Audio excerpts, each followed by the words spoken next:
Mysteries of the higher grades of initiation. When the highest goal is achieved or accomplished, one knows himself as he is in reality.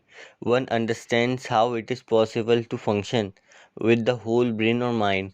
This union achieved through the understanding of section 3 and then passing it on to mind 4, going beyond the psychic nature of section 3, and of course the complete understanding by section 1, where the interplay of the qualities of centers is in harmony. Mind is one and not many. Only different sections of the mind or brain or have different characteristics, and each section is unconscious and or unaware of the other, except when the whole brain or mind is developed. When all the sections become conscious of each other, the mind becomes and acts as one sequential whole.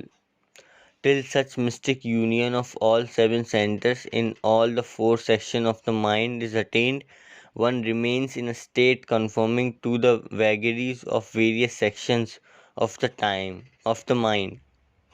For all sections except the fourth or highest contain ultimately only the modification of their respective centers. That is to say, one remains chained to whatever thought impulses are ruling the mind at the moment. The first and the lowest section of the mind we may call section 1 of the mind, or in this case even brain. This section 1 experiences various vicissitudes, all subject to pleasure and pain. One could name at least five such modifications.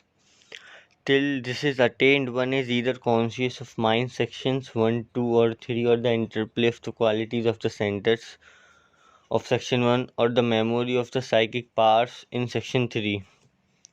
These are all but modifications ultimately of the mind as such. The mind states of section 1 or the chitta are five and are subject to pleasure or pain. They are painful or not painful. These modifications are: first, corrective knowledge; second, incorrect knowledge; third, fancy; fourth, passivity; fifth, memory. Mm, the basis of correct knowledge is a proper use of corrective methods and bringing out a balance among the centers.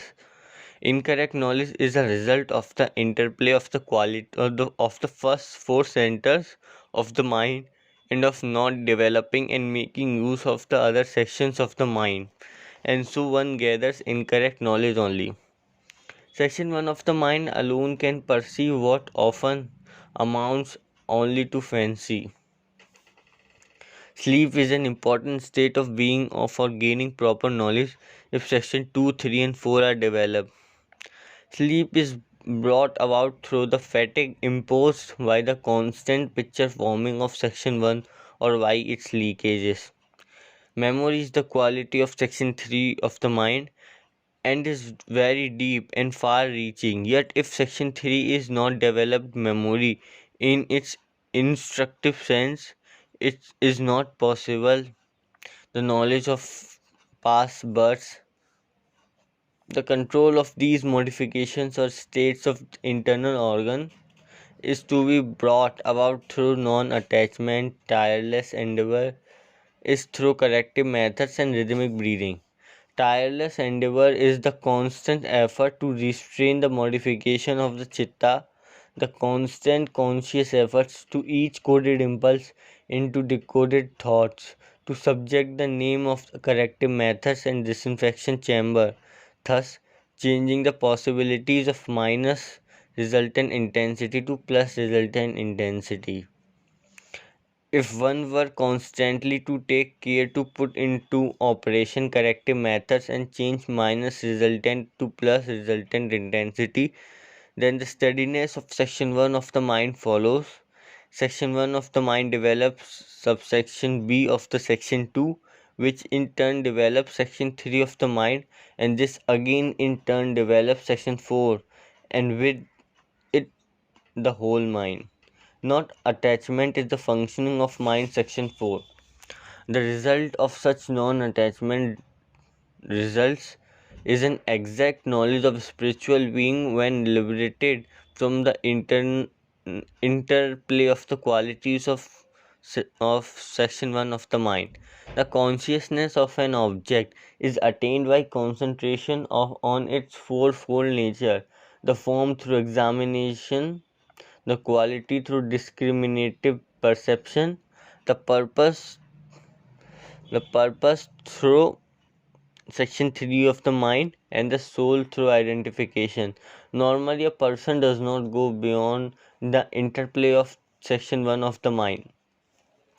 A further stage of samadhi is achieved when the chitta, section 1 of the mind, is responsive only to the subjective impression of section 4 of the mind.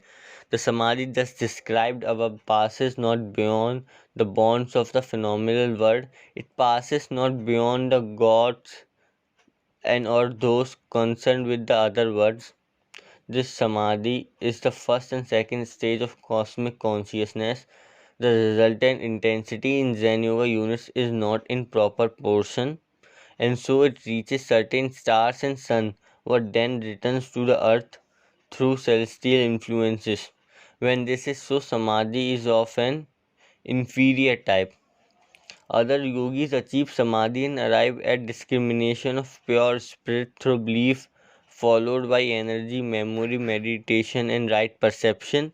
By corrective methods, rhythmic breathing, and other discipline, the passing over to section 4 of the mind is achieved, and third and fourth stage of cosmic consciousness is reached. The attainment of this stage is rapid for those whose resultant intensity is in the proper proportion of plus Zen Yoga units. Mobility, intellect, emotion, and vitality. The balance of plus Zen Yoga units in them all is a sure way to create real free will.